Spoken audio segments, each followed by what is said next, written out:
What if the greatest victories of your life could only come when you felt the weakest?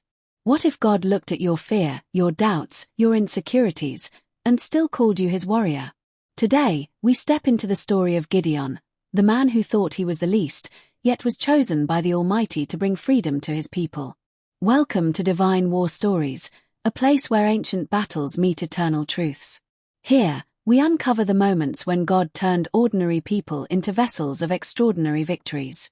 If you've ever felt unqualified, unseen, or unworthy, you are in the right place. Let's begin this journey together. Gideon's story begins in the shadows of fear, hidden in a winepress, threshing wheat where no enemy could see him.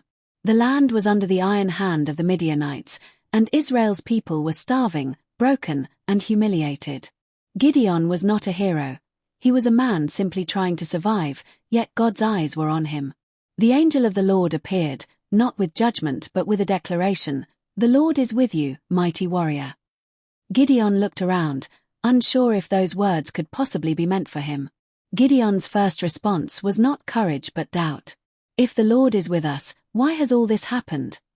he asked, echoing the same question many of us whisper in our hardest nights. Where was God when everything seemed to be falling apart? Where was God when the pain was too heavy to bear?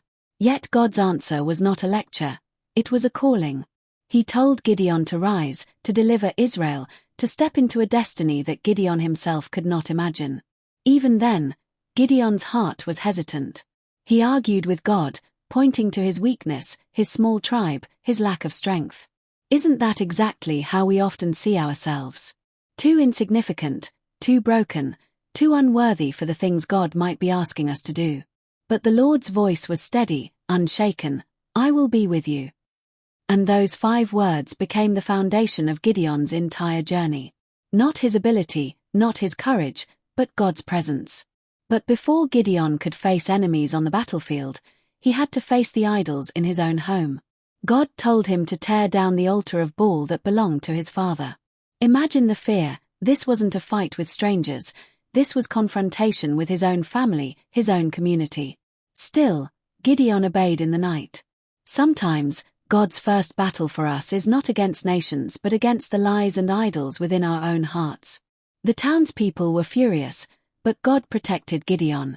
His obedience lit a spark, and men began to follow him.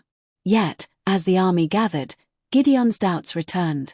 He laid out the fleece before God, asking for signs, pleading for confirmation.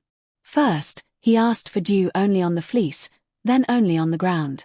It may sound like weakness, but it was the honesty of a man desperate to know that God was truly with him. And God, in patience, answered both times. But then came the greatest test. With thousands of men ready to fight, God told Gideon, "You have too many." Imagine the confusion. Too many soldiers in the face of a ruthless enemy. Yet God's plan was not about numbers but about trust. Step by step, Gideon's army shrank, from thousands to hundreds. Finally, only 300 men remained, holding not swords but trumpets, jars, and torches. This was no ordinary battle plan. It was God's way of showing that victory would belong to him alone. On the night of the battle, God sent Gideon into the enemy's camp to overhear a dream. A Midianite soldier spoke of a vision, a loaf of bread tumbling into their camp, striking their tent and overturning it. Another soldier interpreted it, "This is the sword of Gideon. God has given Midian into his hands." Strength flooded Gideon's spirit. The man who once hid in fear was now ready to rise in faith. Divided into 3 groups, the 300 men advanced. At Gideon's signal, they blew their trumpets, smashed their jars, and lifted their torches high, shouting, "For the Lord and for Gideon." Confusion swept through the Midianite camp. Enemies turned on each other, fleeing in panic. Israel, once crushed by fear, was suddenly victorious, not because of military strength, but because of God's hand. Gideon's story is not about a perfect warrior but about a willing heart. It is about a God who chooses the weak to shame the strong, who uses the least likely person to reveal his glory. And if he did it with Gideon, he can do it with you. You may feel too small, too flawed, too afraid, but those are the very reasons God delights in calling you, so his power shines brighter through your life. And here is the truth we can never forget. God is not waiting for you to feel ready. He is waiting for you to say yes. Just like Gideon, your courage will not come from who you are, but from who walks with you. The same voice that called Gideon out of hiding is calling you today. The Lord is with you, mighty warrior.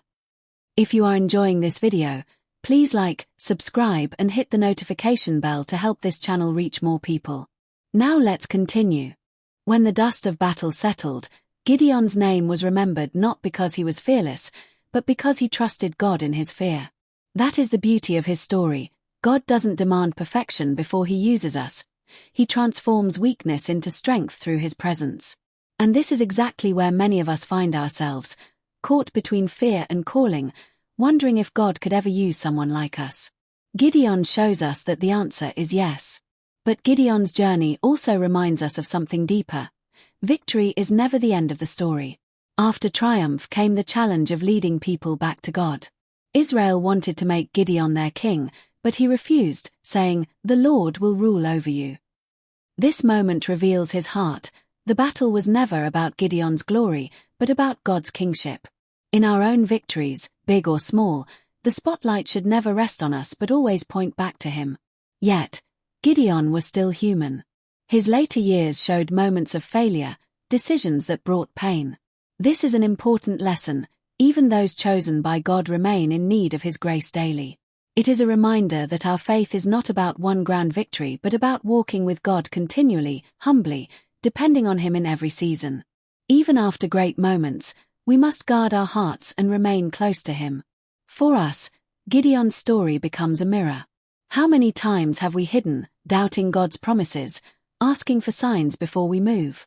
How many times have we felt unworthy, pointing to our flaws as excuses? And yet, God comes to us as he came to Gideon, not with condemnation but with a calling. He speaks identity over us before we see it in ourselves, mighty warrior. He names us according to his purpose, not our fears. This is where the story becomes personal. Perhaps you have been waiting for the perfect moment to obey God, the perfect confidence, the perfect strength. But Gideon shows us that obedience comes first, and courage follows after. God is not asking for perfection. He is asking for your yes. When you step forward, trembling though you may be, his Spirit does the rest. And just like Gideon, your story is not meant only for you. Your obedience becomes light in the darkness, hope for those around you, a testimony that God still moves through ordinary lives. The people who once doubted you, who once overlooked you, may one day see God's power revealed through your life. Your victory may inspire freedom in others. That is the ripple of faith. Remember also that God delights in reducing our armies, stripping away the things we rely on so that we lean only on him.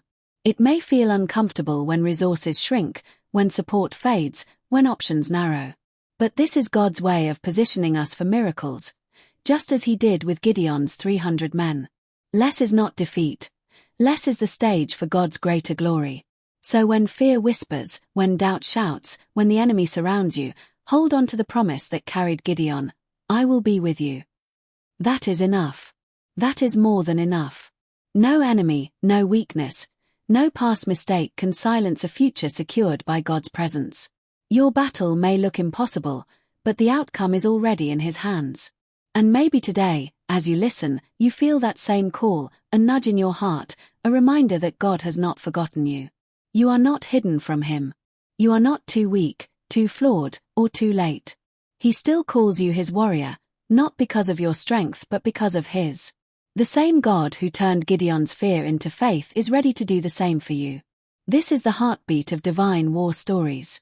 Every battle, every victory, every lesson points us back to Christ, the ultimate warrior who fights for us, who gave his life so we could walk in freedom.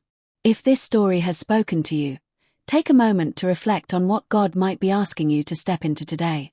And if you want to continue walking through stories that awaken faith and courage, consider subscribing to this channel, sharing this message with someone who needs hope, and joining us in this journey of discovering the God who makes warriors out of the weak.